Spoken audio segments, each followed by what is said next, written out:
so you can just tell them, but they have to finish the day. So I'm really thrilled to introduce today's speaker. Comes to us from Memphis. I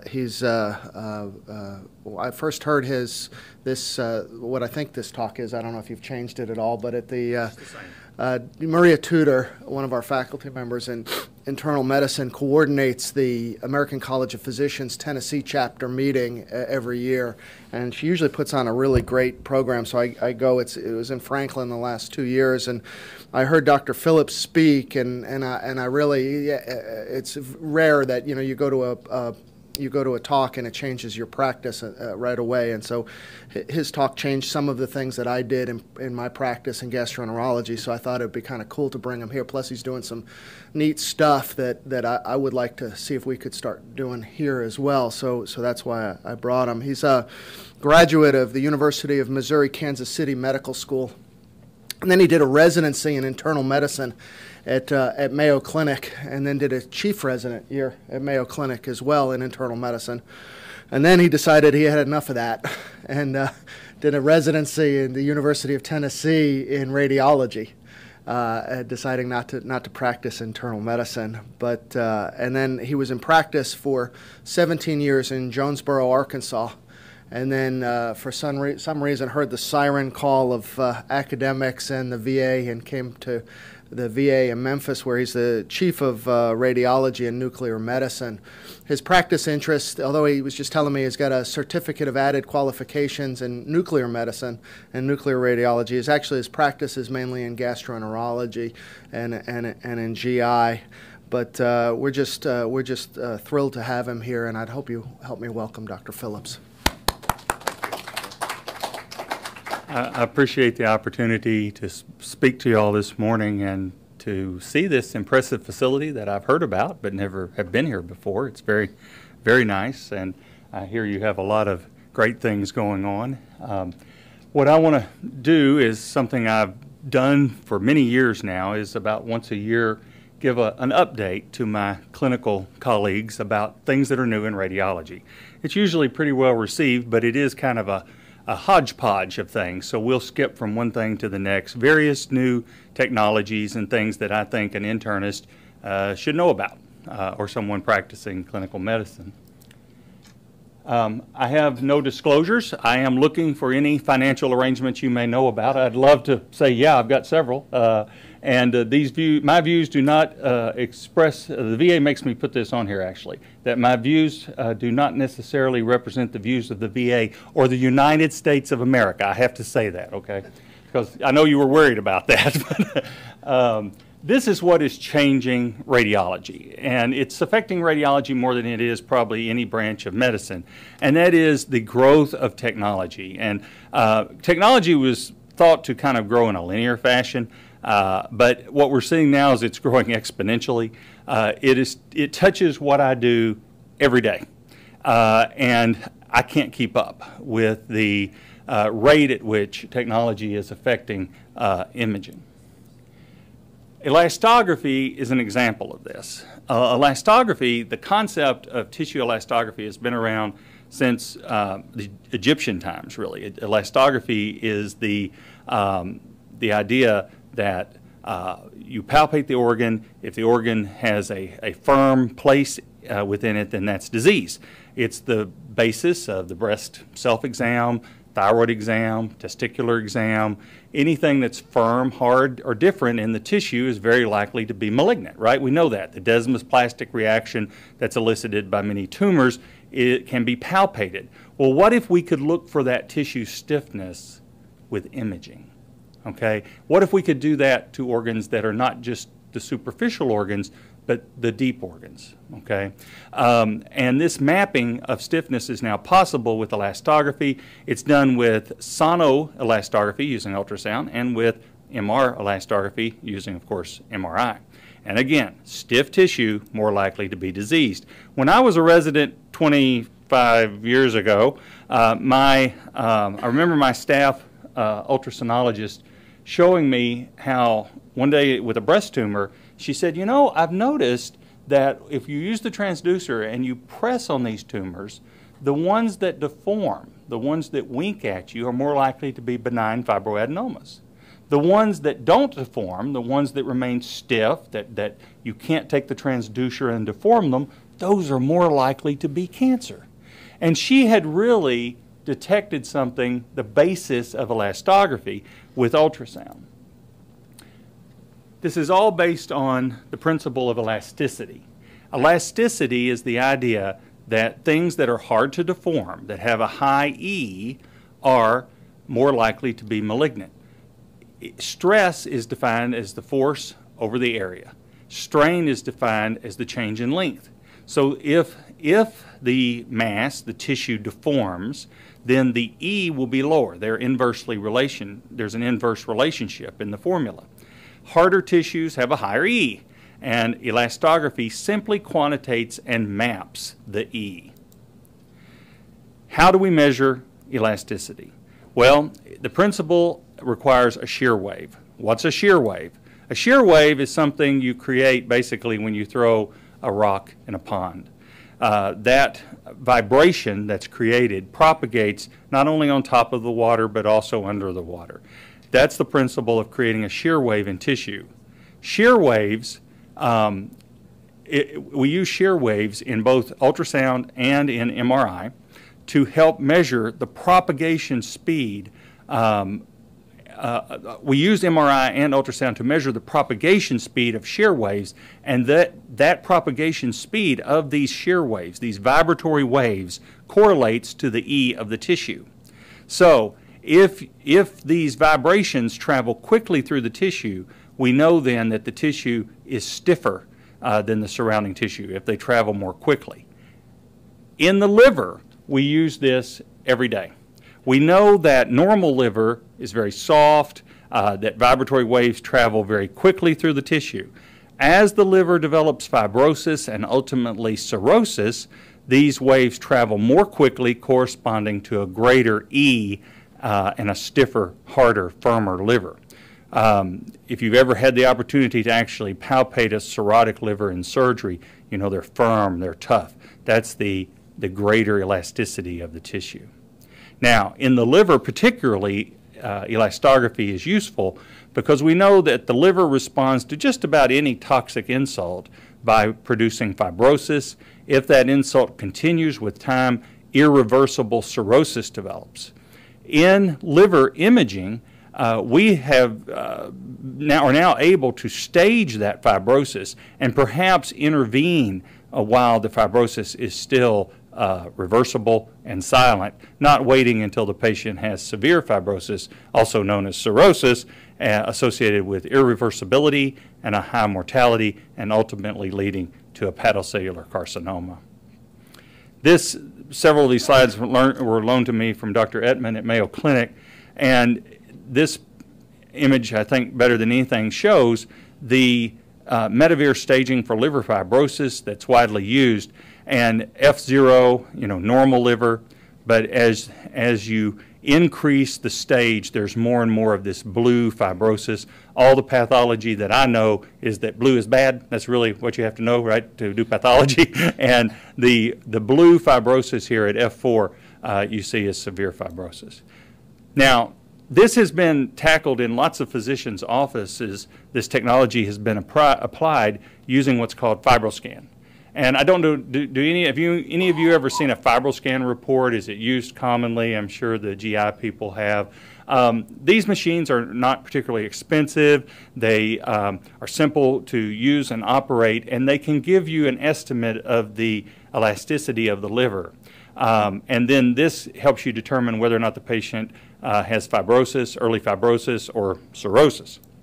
The way it's done is the transducer, this is from the manufacturer, the transducer is placed between the patient's ribs, and a vibratory shear wave is sent into the liver, and then an ultrasound wave is used to measure how quickly the shear wave travels.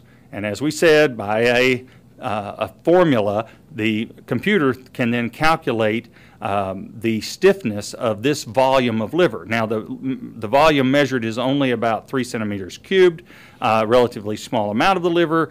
You need to take 9 or 10 measurements to get an accurate sampling, and this then gives you a number.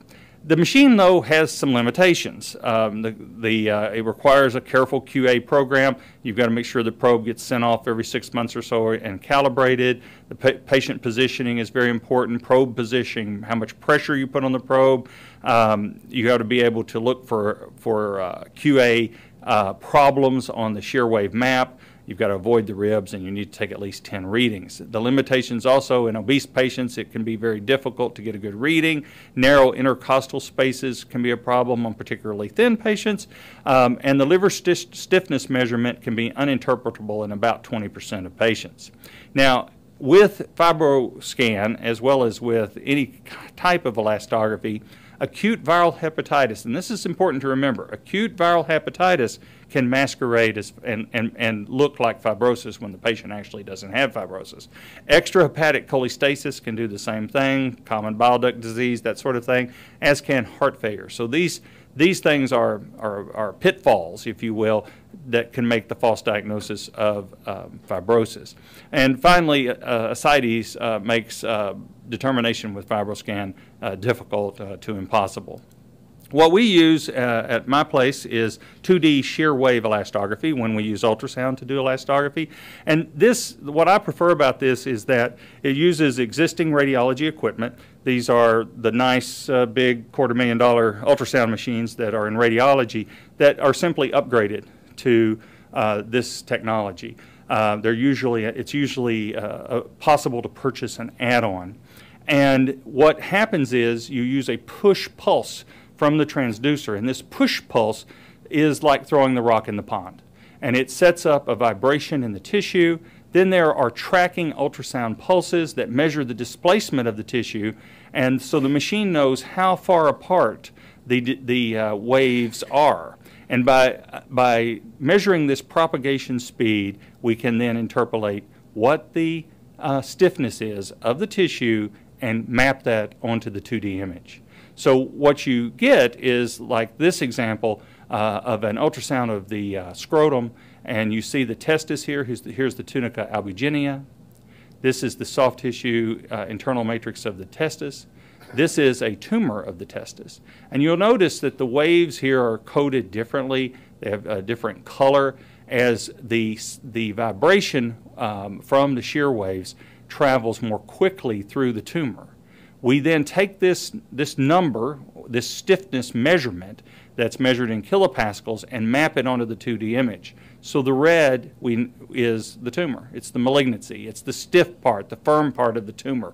So you can see that we can, not only is this technology useful in the liver to look for fibrosis, but you can also use it to detect focal pathology in ultrasound accessible organs. Now, as I said, this is integrated into a conventional machine. What we do take care of a large number of patients with hepatitis C and other liver pathology, and so we actually do the elastography at the same time we do their HCC screen. And we have a large number of patients that we're screening every 6 months with ultrasound, and we look for their HCC and go ahead and take their measurement. Just about every case we'll do both of them. You get a larger region of interest than you do with FibroScan. Ascites and obesity are less of an issue just because the machine is more robust.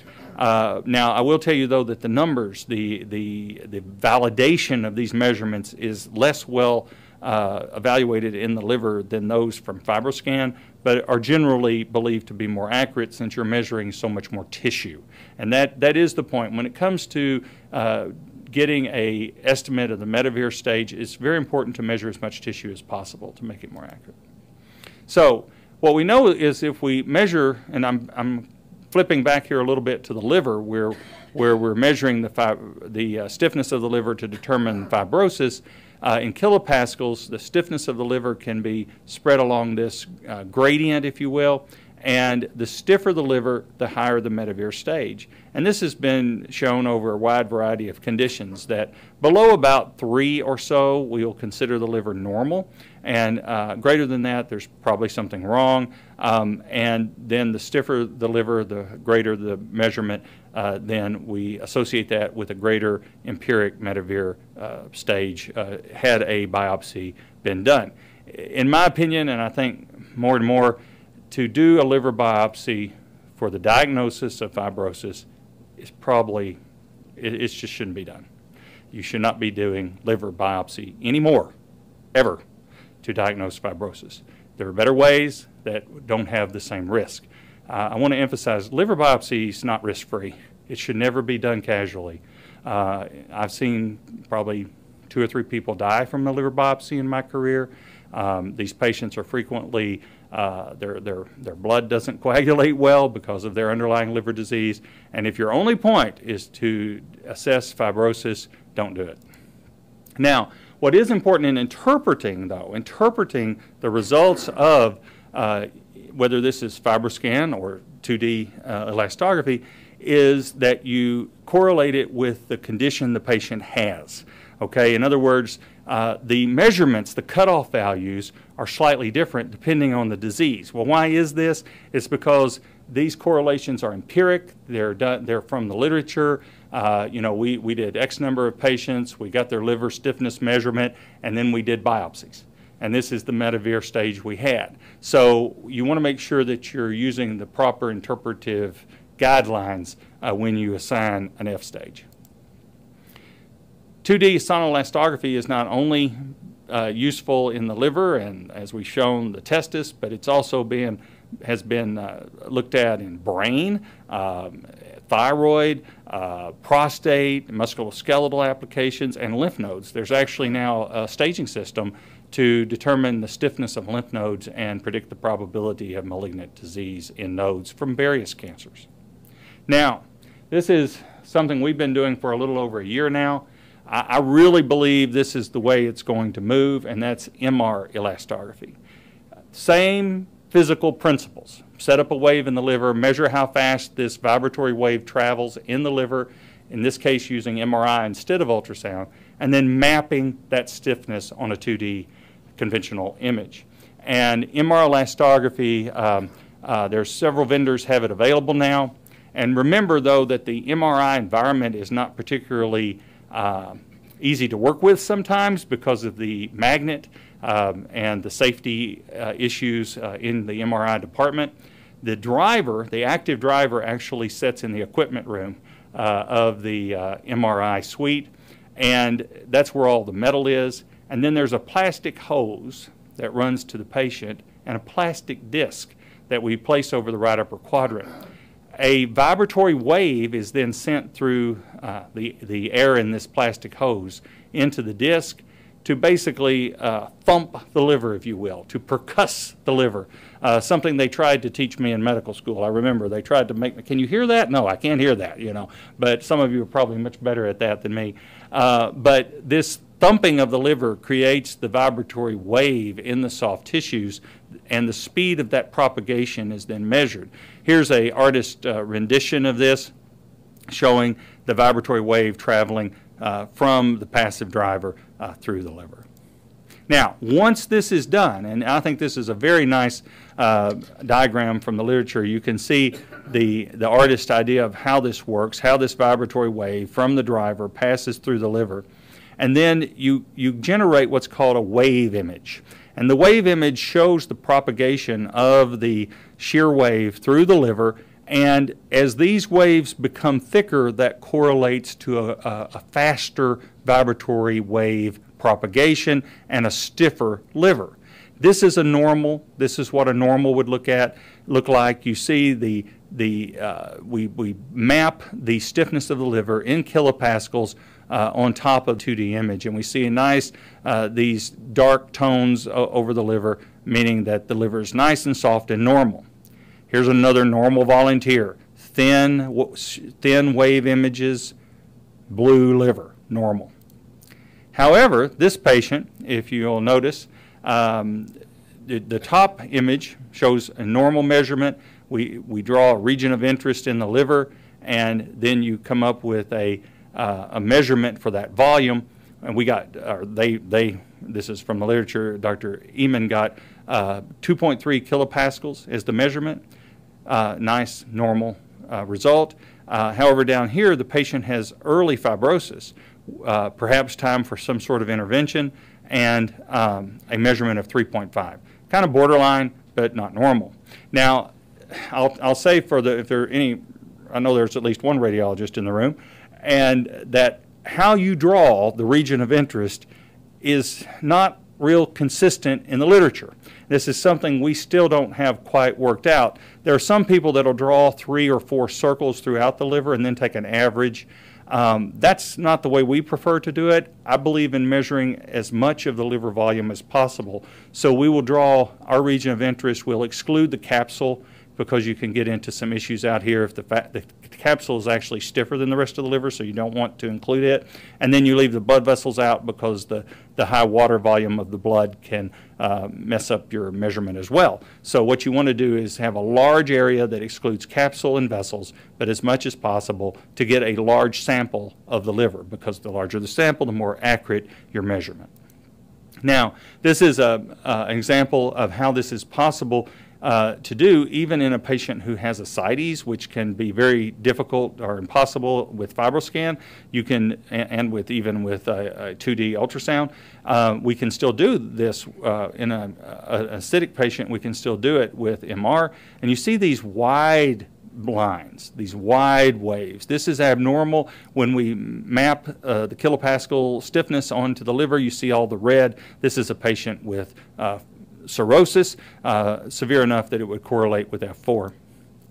Now, this shows, I think this is a beautiful demonstration of a patient who had progressive liver disease, originally scanned with a kilopascal measurement of 2.1 for liver stiffness, progressively gets worse until cirrhosis. And you see how the liver gradually becomes more red, the waves become wider and wider, and the measurements go higher and higher as the disease progresses. Now, one of the applications of this, you know, I see a large number of hepatitis C patients. In some practices, you're going to see more steatohepatitis than you are hepatitis C, perhaps. This shows 2 patients, both with steatohepatitis. We know they have fatty liver because we did in-phase and out-of-phase imaging. You see how the liver loses signal on the opposed phased image. Thus you know that there's fatty infiltration, and we can actually quantitate that. This patient had a fat content in their liver of 21%, but yet had a normal elastography. There was no fibrosis. And this is comforting to the clinician because there's a great difficulty trying to sort out which of these patients with fatty liver actually is going to go on or is developing complications of that issue. And since this is extremely common in our society, it's estimated that maybe over 1/3 of individuals imaged today have diffuse fatty infiltration of the liver. Knowing which one of those is at risk for fibrosis and ultimately HCC is important. And so this bottom case shows you another patient, though, with even you know, who has less fat content in the liver, certainly has diffuse fatty infiltration. You see the signal drop out in the liver. Fat content was estimated at 17%. This patient, see the wide wave image and the red in the liver. This patient has this large area of cirrhosis in the liver. The liver was measured at and estimated to be an F4 should we do a biopsy. This image, though, also points out something else.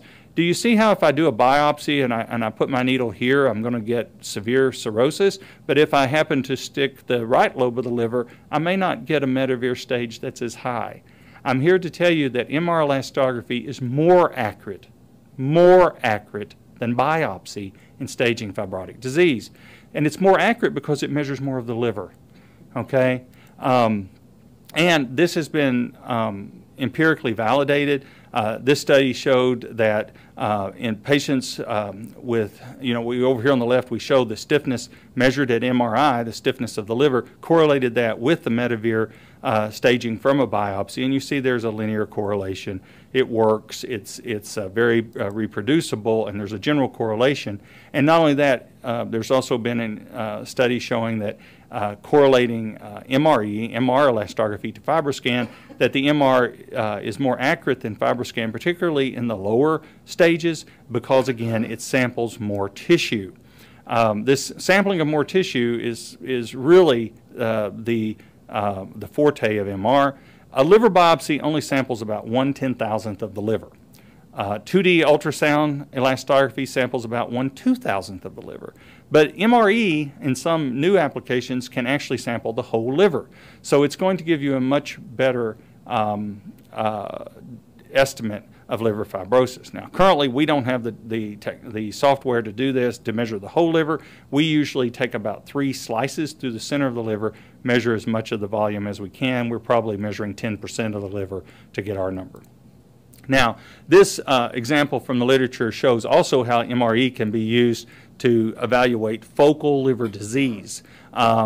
Here on the top image shows a benign tumor of the liver. Notice that it's blue. It's not stiff, it's soft, and this was shown to be a benign tumor. This tumor, also benign, but then this tumor, malignant, red, okay? These tumors, multiple red spots in the liver, diffuse metastatic disease in the liver. Focal disease in the liver can be assessed using MRE. It's very effective.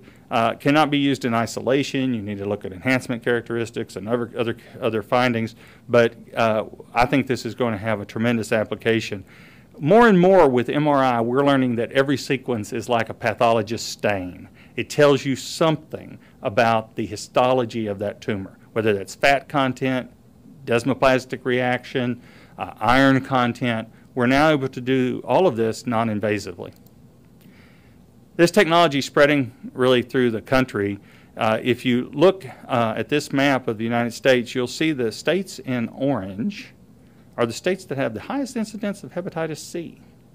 You'll notice this would be the state of Tennessee. And these blue dots indicate where MRE is now available. And you can see that it's tending to pop up in the states with a higher incidence of hepatitis C because we're screening for HCC at the same time we're measuring fibrosis and helping determine risk. So I was going to take this slide out because it's questions and I used it for something else, but I thought it's a good segue as we kind of leave elastography. Which of the following is true regarding MRI elastography? Does it use radiation? No, MR doesn't use radiation. You can sample more liver than ultrasound elastography, and of course that's true, and that's the big advantage. It doesn't matter whether you give contrast or not, it still works. It doesn't matter if you use a 3T or 1.5, it'll work. Now I want to talk about dual energy CT. This is something else that we're implementing at my place. When I was in private practice, we had a dual source scanner, and it's something that I've just really learned to appreciate, that is just an impressive technology that can really affect your practice. There's 2 ways to do dual energy CT. Siemens uses 2 tubes. GE uses 1 tube with a rapidly changing KVP. You can scan the same volume of tissue at 2 different energies almost simultaneously. And you use the difference in those materials, the attenuation difference at different KVPs, to help determine what's in the voxel that you scan, and I'll explain that more in a minute. Here's an example, though, of a dual energy scanner that uses dual source technology, 2 tubes. So we've taken the outer cover off the CT scanner. I don't recommend you do this. Your radiology director will get very angry with you. But the tube is here. Here's the low energy tube, and here's the high energy tube. You have 2 sets of detectors. And as the gantry scans, you can scan both at the high energy and at the low energy. The technology has advanced to the degree now that we can do this with very little more radiation than just a conventional scan. It really delivers no more dose.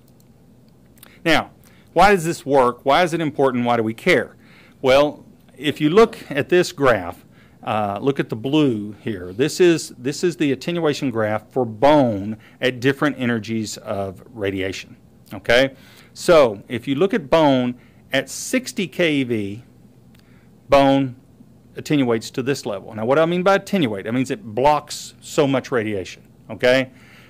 But as you turn up the KVP, you get less attenuation, right? More radiation gets through the bone, okay? But notice, bone has a different graph than does iodine, okay? Now, this is a problem in radiology because it's hard for us to sometimes distinguish between bone and iodine. If you think about it on a CT scan, the iodine is white, the dye, right, the contrast, and is the bone is white. Okay, and we spend lots of time with the techs and the radiologists sitting around trying to get the bone out of the way. There are various programs, software, that does that, but it's time consuming. With this technology, I can take an image that looks like this, push a button, and remove the bone. Why? Because the computer knows at the molecular level,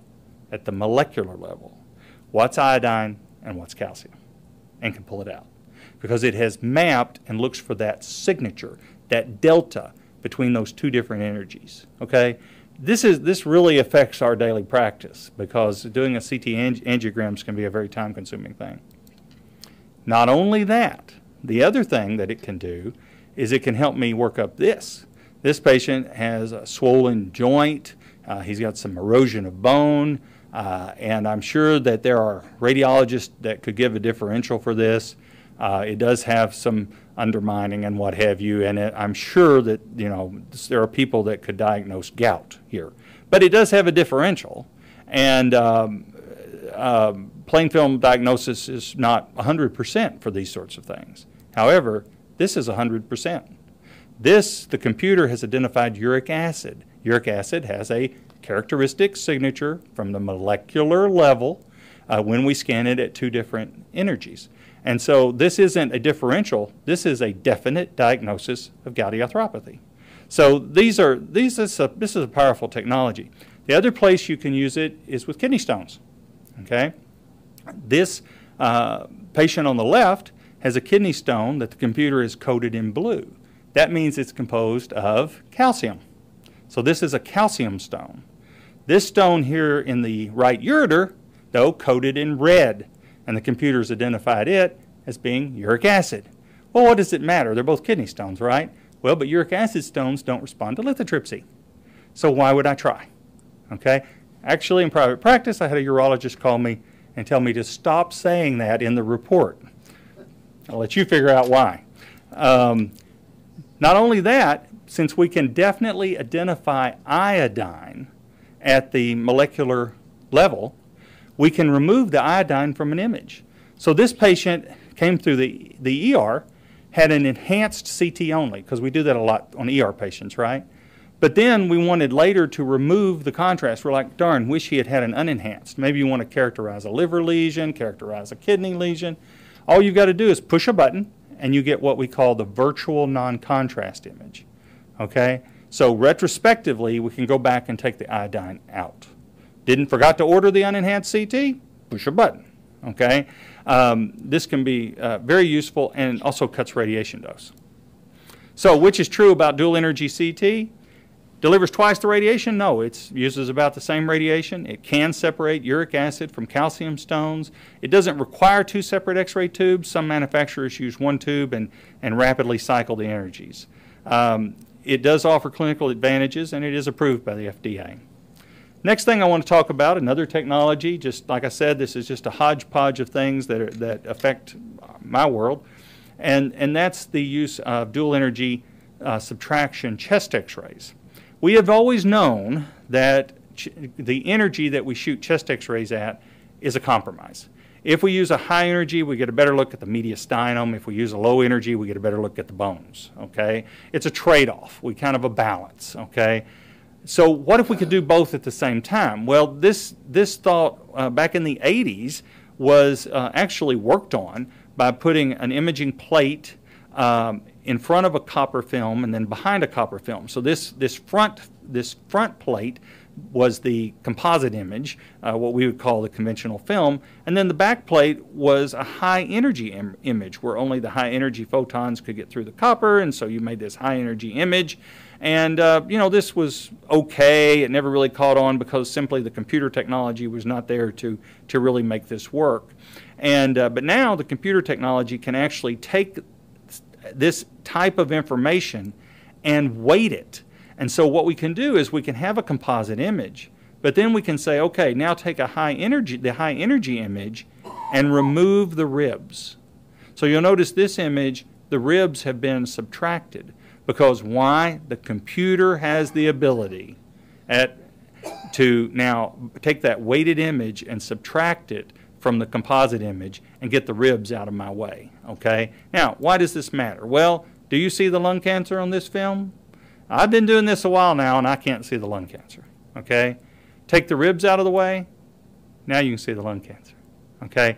It matters. It affects our detection of nodules. There's papers that show this. We're doing, those lordotic views of the chest that are just awful to do and to read. Those go away. This adds value to what we do every day. We've bought 4 new rooms, and all 4 we bought them with this capability. It's kind of like, why not do it? And there, of course, as I said, there's a paper that shows that it does increase your detection rate. Now, the benefits: it increases detection of early lung cancer. It helps confirm calcium in a nodule. As you know, calcified nodules tend to be benign as long as it's the right kind of calcification. It also helps you evaluate bone lesions because the subtracted image is actually a special picture of the bones, and you can use that to characterize those lesions. And it also gives better demonstration of mediastinal, hilar, and pleural disease to get the bone and out of the way. So we like dual energy chest X-ray, and I recommend that. The next thing I want to talk about, something that comes up all the time, is contrast. In this case, MRI contrast, okay? Nephrogenic systemic fibrosis. Has everybody heard of this disease, or is this just something radiologists worry about? It's now kind of been reclassified and is now called gadolinium-associated nephrogenic systemic fibrosis, GASF, although I still call it NSF because that's the way I learned it. This disease, it's really an amazing story if you look at kind of the history of it. It was first described in about 1997 among dialysis patients. Now remember, up until about 1997, most of us thought gadolinium was just like totally harmless. Well, gadolinium contrast. Now remember, gadolinium is a heavy metal. If I give you an injection of gadolinium, it'll kill you, okay? But if I give you chelated gadolinium, which is what contrast is, the gadolinium is bound up in a large molecule, then we thought it was harmless, okay? And I remember giving people double doses of gadolinium when you were looking for metastatic disease. I remember using gadolinium in patients who had renal insufficiency, and you wanted to avoid iodinated contrast. We would use 10, 20 times the dose of gadolinium, because you can actually see it under fluoroscopy, okay? That was probably not the thing to do, because what's happened is in 1997, these patients, dialysis patients, started developing this terrible systemic disease with manifestations in the eye, heart, lung, muscle, testis. The skin was especially affected, and about half of them died, okay? I mean, it's a serious disease. And it was linked to this gadolinium administration. In 2007, the FDA put a black box warning on all gadolinium agents, and today new cases have almost completely disappeared, okay? Why? Because we started checking creatinine before we gave gadolinium, and we stopped giving gadolinium to dialysis patients or patients with severe renal insufficiency. So this is a disease that has gone away for the most part, okay? But occasionally patients with renal insufficiency still need gadolinium-based agents to do imaging. So can you use it? And this is something that stresses radiologists all the time, because the patient comes, we really need to give them the contrast, but they've got a creatinine of 2. What do I do? Okay. Now, this is an example of one of the agents that was around. This agent had not a large part of the market share, but caused most of the problem. And so most of us believe that this was really, this particular brand was probably the biggest culprit, and its use has been suspended in Europe. Has the use of all of the linear agents, their use has been restricted in Europe.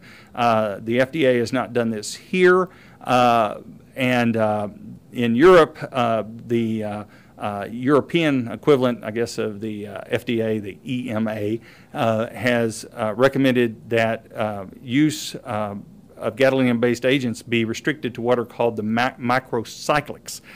These are molecules that are tightly bind the gadolinium. The linear agents apparently don't do that quite as well, and so this gadolinium, particularly if you have poor renal function, it tends to become unbound and deposit in the soft tissues. And so this is believed to be the cause of gadolinium-associated sclerosis. And so we now use, at my place, we use only a macrocyclic agent, except for when we do hearts, when we use Multihance. Multihance is a linear agent, but it's actually very good in hearts, with hearts and livers, because it has twice the relaxivity. It's much brighter on MR than your other agents. And actually, last I heard, it still had no uncontaminated cases of NSF. By uncontaminated, I mean there were places where a patient got NSF, but they didn't know what agent they had been given. Maybe they were buying both Multihance and OmniScan, and they weren't sure which agent the patient received. So it's generally considered to be probably of the linears the safest. So what do you need to know about this? Well, first of all, common misconception. Do MRI contrast agents cause acute kidney injury? No. I get this question about once a month. You know, patient's got a bad creatinine. Creatinine's 2. Can they have an MRI? They can have an MRI. You know, the contrast is not going to deteriorate their renal function. But you got to think about the NSF risk, okay? One thing we always want to avoid, something very important to remember, don't order contrast for a patient who has acute renal failure. The creatinine may not have gone up yet, you know, in the first couple of days, so we won't detect it. Be very careful with that. And of course, nephrogenic systemic fibrosis is the associated disease. Now, this is the last thing I really want to talk about is the best test to localize lower GI bleeding. And this is a bit of a passion of mine, and I don't know if my new GI colleague and I agree totally, but I want to just talk a little bit about the use of the GI bleed study and why you really shouldn't be doing those. The problem with the GI bleed study is, first of all, the patient comes in, they're actively bleeding. Now I'm talking about lower GI bleeding predominantly, although I've seen it work. Here's an example actually of upper GI bleeding that I'll talk about in a minute. But the patient comes in, they're actively bleeding. This is your chance to find the source, okay? This is your best opportunity you're going to have while they're actively bleeding. Now, in most hospitals, to do a GI bleed study can't happen real quickly, okay? First, you've got to get the agent, you got to mix the agent, you got to draw the patient's blood, you got to call the tech in from home, because, you know, people only have GI bleeding at night. You know, it only happens at night, the full of the moon, I think. And by the time everybody's here, frequently the active bleeding has stopped, because most of these will actually stop on their own. And now you've missed your opportunity to see what's bleeding. And this is really my plea to stop that practice. If a patient comes in, they're actively having a GI bleed, they need to go to one place, they need to go right now. They need to get a large bore IV in the antecubital fossa and go to CT. And they need an enhanced CTA of the abdomen and pelvis. Don't give them any oral contrast, just give them IV contrast. If there's creatinine is 2, I don't care. This is important. You need to know where they're bleeding, okay? This is your chance to make that diagnosis. It's their chance to get the diagnosis, okay? And I can tell you stories about people that have had recurrent bleeding, and finally we do a CTA, and we catch it bleeding from a diverticulum in the sigmoid colon. That patient gets a sigmoidectomy, not a subtotal colectomy. That's a life-changing operation that you don't want them to have. So take opportunity to act when they're bleeding. Do not order that GI bleed study that you'll get the results in 2 or 3 hours. Send them to CT. Now, if you want to, after the CT's over and you've got the data, if you want to read it tomorrow, that's fine. You want to do a GI bleed study, that's fine. But get the CT while they're bleeding. And you've got a much better situation or chance at catching the diagnosis. This case here on the right that I've just put up here as an example, this lady came to us. She had had bypass surgery, and the duodenum was excluded. And so scoping from above was impossible. So the surgeon ordered a CTA for GI bleed, and we found her bleeding in the duodenum. So this white here is the active extravasation of contrast in the duodenum. Perfect example. Now, like I say, this is much more applicable for lower GI bleeding sources. Usually in an upper situation, you go straight to endoscopy. But if you believe it to be a lower source, then I think you should go to the CT. And this has been shown. This paper, published in 2016, looked at comparing the GI bleed study and the CT. The GI bleed study was only able to localize the source of bleeding in about a third of cases, where the CTA did it in over half. So it's a much better way to approach this problem, and that's what I'll leave you with.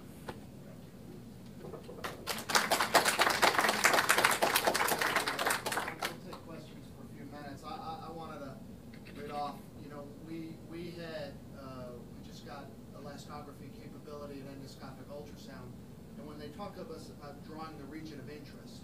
They actually talk about including normal tissue versus the lesion in question. Is that something that you guys do? Well, and this, of course, what you're doing is a little different. You're looking for focal pathology. We're, in the liver particularly, we're looking to sample the whole liver because we want to determine the degree of fibrosis as a general measurement. So I think your situation's a little different. I think you would just want to include the pathologic section and avoid the vessels and avoid the capsule because you really want to find out how diseased that abnormal area is to get your measurement. There may be a technical reason they're wanting you to do that. That's the only thing I can think of, something specific to their technology. The other question I had was, does elastography aid in the detection of hepatocellular carcinoma in the cirrhotic patient? That's been looked at, and it helps us characterize the lesion. It's not so much lesion detection as lesion characterization. So once we found the mass, actually knowing that value can help us determine if it's malignant, because benign tumors have a lower stiffness measurement. Questions? Dr. Paul? Thank you for your lecture. I may have not heard it. The problems with elastography applied to the lung. What are the problems with that? You know, I'm not experienced with lung applications. We have not used it in the lung. I know it's been looked at to characterize lung tumors. Obviously, ultrasound's not going to generally work there. MR, though, has applications in the chest, and I'm not aware of literature, though, where that's been looked at specifically. Hi, Simon Musahir. Very nice talk. I really enjoyed it. I'm one of the nuclear radiologists for the group that we have here, NMC Intervention and Imaging. And I really appreciate you finding out about the GI bleed. Like most of the studies that we do are useless because the time the patient comes in, they are not active. They're not actively bleeding. And you know, this brings up an interesting point because, and I think I'm supposed to repeat the question and I forgot. The comment was that frequently patients reach nuclear medicine and they're not bleeding. This is, I am so frustrated when these exams get ordered because in the course of my career, I can remember so few times that I really thought they helped the patient. The physician knows the patient's bleeding. Me saying, yeah, they're bleeding doesn't help any more than the nurse calling with the bedpan results, okay? What the physician wants to know is where is the blood coming from? And CT just has a much better chance at telling you that. We're looking at these nuclear medicine images approximating the location of the small bowel, approximating the location of the colon, and patients have variable anatomy in where their colon is and where their small bowel is. And so it's very difficult and not something you really want to run to surgery with. But if I can tell the surgeon they're bleeding from the third diverticulum on the left, oh my goodness, he knows what he has to do now. And so we need to change that algorithm. But now here's the problem. When we do a CTA at midnight, it's 2,500 pictures. Okay? Teleradiology may not want 2,500 pictures. Your radiologist who is at home or at another hospital covering may not really have time to go through 2,500 pictures. But here's my point. You don't have to do it tonight. They're probably not going to operate on them tonight. They're going to hope that they stop. Okay? Look at it in the morning, but gather the data tonight. Does that make sense? And just as another point, colonoscopy, so this is for lower GI bleed, right? Upper GI bleed. Different. I think you should probably go right to endoscopy. But lower GI bleed, colonoscopy is fraught with difficulty because you have to get a prep, you have to be able to see. There are some techniques where you put an NG tube down and you do a rapid purge, but that's 2 hours, right? So that takes 2 hours. So there's not a reason why you can't do both. Mm-hmm. You know, right. So on the other hand, put the NG tube down, order the go light late. They can start doing whatever they do, the Brownian motion to get the go light late, and then get the CT angiogram at the same time. And then you could scope or not scope depending on and plus it would inform your, when you do a colonoscopy on these kind of people, it's really a mess. And so knowing the region of interest would be very, very helpful. So I think this would be particularly interesting. So it's not just a contrasted CT scan, right? You have to order a CT angiogram. What we do is we call it a CTA for GI bleed. If you order a CTA of the abdomen and pelvis, that implies that certain reconstructions have to be done to look at the vessels. I don't want to see that. I just want the thin images in the arterial phase. When you got to have an arterial, you got to have a delayed, because you look for the active extravasation and the pooling that happens. So you need an arterial phase, and then you need something a little delayed, okay? And no oral contrast, no volumen. This is not a CTE, okay? It's just a CTA for GI bleed. It's fabulous technology. I promise you, you'll never order another GI bleed study when you start using this. Any other questions, comments? Yes, ma'am. Payment. You found that most carriers are still denying it as investigational. MR elastography. Well, I work at a VA, so we get paid. However, it's just an addition. So, yes, it says its pluses and minuses. But here's the deal. It's just an additional sequence. It takes less than a minute to add the elastography. To my knowledge, there's no additional code. It'll be an MRI of the abdomen.